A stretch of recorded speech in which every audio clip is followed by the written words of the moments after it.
We're all familiar with show and tell, when students bring something to show and tell their classmates. So it turns out show and tell is also a powerful teaching strategy that we can use to help students focus on new learning. We call it strategy instruction and modeling. In a nutshell, it consists of showing and telling students step by step how to solve problems, learn a new skill, or think about their learning, rather than leaving it to them to figure out on their own.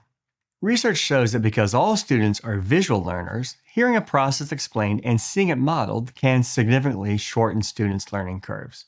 Inside the brain, observing others engage in a process activates mirror neurons, enabling students to mentally rehearse the steps before trying it for themselves.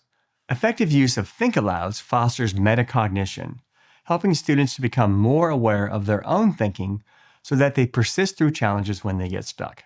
Here's how to use strategy, instruction, and modeling more effectively in the classroom.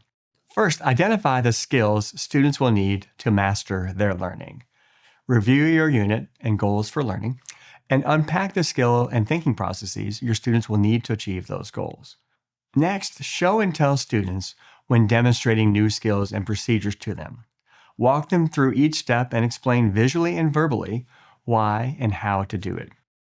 And then use think-alouds to model thinking strategies. Show students the thought processes experts use as they work through a difficult problem or text, asking themselves questions like, am I on the right track?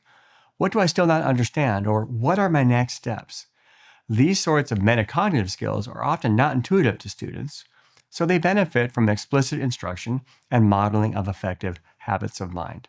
Strategy instruction and modeling is a rather straightforward strategy, one that's been a staple of teaching for decades, if not centuries. It's hardly flashy or earth-shaking, and because of that, it's often easy to overlook. Once we ourselves learn a procedure or skill, it feels obvious to us. So obvious, in fact, that we may forget that students need the opportunity to learn it by having someone show and tell them how it's done.